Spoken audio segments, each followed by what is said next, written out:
Соработката со Грција може да расте и земјата да биде најдобар економски партнер на Македонија во регионот.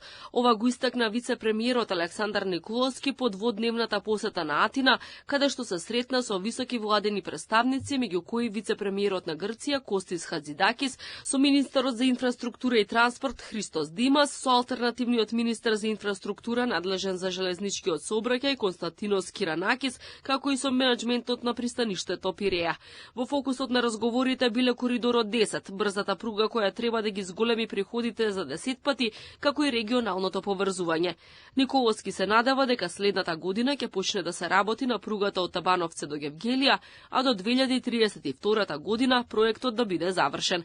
И грците следната година треба да почнат со изградба на 50 на километри пруга до македонската граница. Следната година почнуваат и тие, така што на тој начин двете држави ќе се поврзат, а исто така се договоривме и за еден договор што сакаме да го потпишеме помеѓу Македонија, Грција, Србија, Унгарија и Австрија за соработка на коридорот 10, кој што веќе беше спремен и беше готов за потпишување уште минатата година, но поради политичката нестабилност што настана во Србија, се одложи и сега повторно го враќаме на мапа и би сакале да го потпишеме и на тој начин да имаме и формализирано оваа соработка на 5 земји што се на коридорот 10. Николовски истакна дека токму железничкото поврзување е клучно за поголемо користење на пристаништата во Солун и Атина и за поголемо зголемување на македонската економија.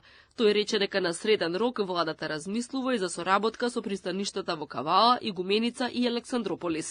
Ние во моментов имаме приход на македонските железнички предпријатија, железничка инфраструктура и железница транспорт некаде 12 милиони евра.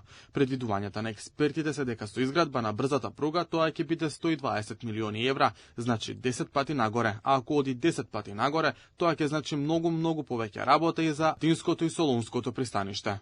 Со грчките власти било разговарано и за инфраструктурните инвестиции од македонска страна на потегот градско Прилеп Битола, со што се пробива патот за побрз транспорт на граничниот премин Меджитлија. Грците исто така забрзано граделе во нивниот дел, по очекувањата се од Скопје до Атина патувањето да се намали од 8 на 5 часа. Не само што расте трговската размена, туку Николовски вели дека се повеќе компании се заинтересирани да вложуваат во соседната држава, и тоа не само во туризмот, туку и во другите сектори.